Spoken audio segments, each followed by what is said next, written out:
Texans will elect a new governor tonight for the first time since 2000.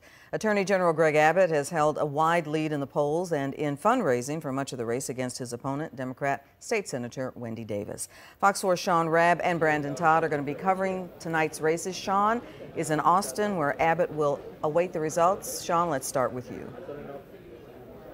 And good evening to you, Clarice. This has been a relatively quiet day for Greg Abbott. We didn't see him today, although he did spend some time in radio conversations across the state. The folk who've been working with his campaign, though, over the last many months, kind of have a confident swag about them tonight. I mean, they're still saying politically correct things. We're counting every vote. We're still getting out the vote, but their smiles tonight exude confidence, confident that Greg Abbott, they believe, will be the next governor, and that all elected seats statewide will remain red, and the party planning here in the Moody Theater is on. Let's take a look at what happened earlier today as crews were working to set up the stage for the band that'll provide the entertainment tonight for some 2,000 people expected. At least half of those expected to show up, but 2,000 have RSVP'd for tonight's event here in the Moody Theater, home of Austin city limits. And the media's here, ready to hear what Greg Abbott will have to say tonight. After his arrival in Austin late yesterday, he talked about what this election would decide or determine for the state of Texas. If it turns out that I wind up winning, it's going to show that what Texans really expect out of their governor is someone who will cast a vision about what they will achieve for Texas. The only thing people know about Wendy Davis is she does not like Greg Abbott.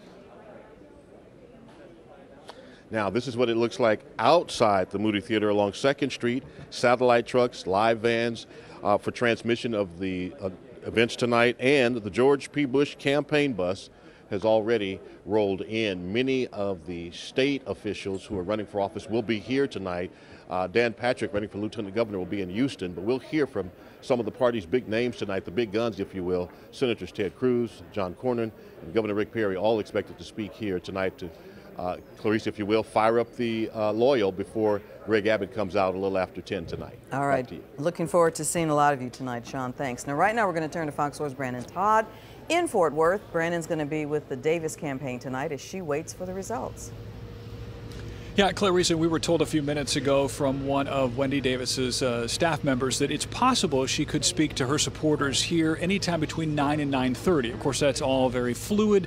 None of that set in stone as she basically waits for things to shake out in the early voting and as the results start to pour in. But this is where Wendy Davis will end her campaigning and watch the results come in. Davis was at a kickoff event this morning in Fort Worth. She's been encouraging voter turnout, trying to reach out to women, minorities, and those who she describes as disenfranchised voters.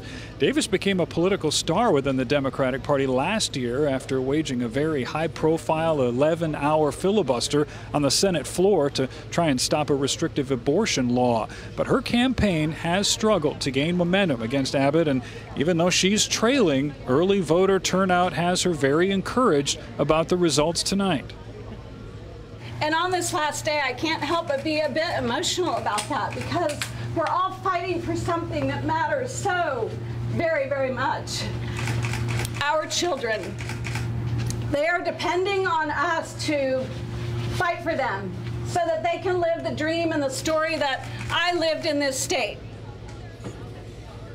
And speaking of that voter turnout that Wendy Davis' campaign needs so badly, the Tarrant County Elections Administrator told me today their biggest challenge was the weather. It added to delaying voters, and the fear, of course, was that it may prevent voters from getting out to the polls.